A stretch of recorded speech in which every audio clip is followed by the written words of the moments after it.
प्रिय दोस्तों, नमस्कार। मन और चेतना में क्या कोई अंतर है या दोनों एक ही बात?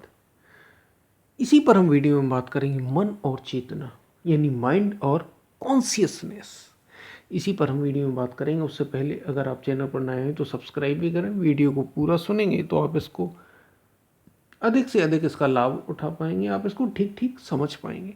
पसंद आए तो शेयर ज़रूर करें, शेयर करना ना भूलें। हम चलते हैं अपने वीडियो की तरफ।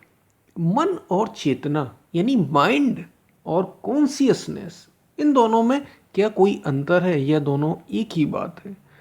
मन और चेतना, तो देखिए, मन कब कह दिया, दोनों बात एक तरीके से एक ही है। मन और चेतना यूं तो अलग है नहीं, यूं तो एक ही बात है।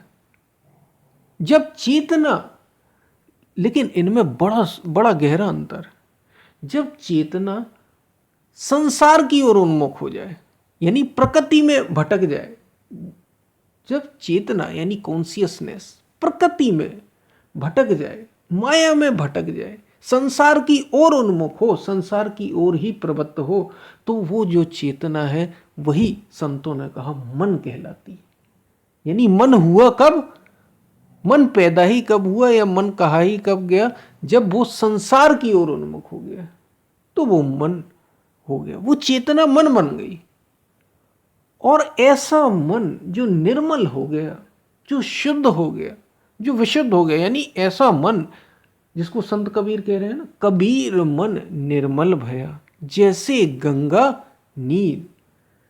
मतलब जैसे गंगा के पानी की जल की तुलना की गई कि जैसे गंगा का नल पवित्र, गंगा का जो जल है वो पवित्र होता है, निर्मल होता है, बड़ा शुद्ध होता है।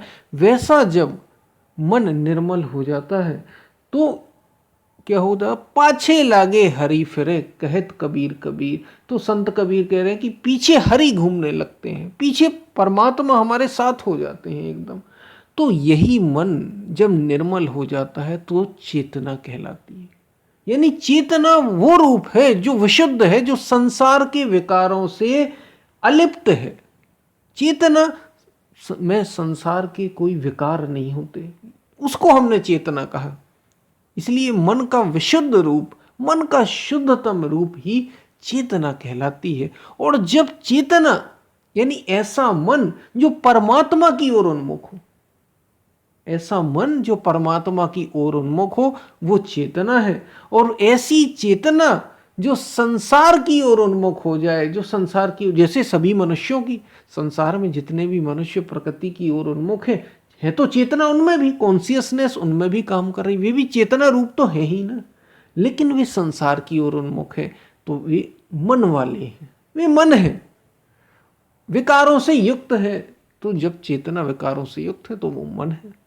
और जब मन विकारों से अलिप्त हो गया, मन विशुद्ध हो गया, मन निर्मल हो गया, तो वही चेतना कहलाती, वही चेतना हो जाती है। एक ही बात है, एक ही, दोनों अलग अलग चीज नहीं है, दोनों है तो एक ही, लेकिन दोनों में अंतर इस बात से आ जाता है कि एक सत्य की ओर उन्मुख है और एक प्रकृति की ओर उन्मुख है।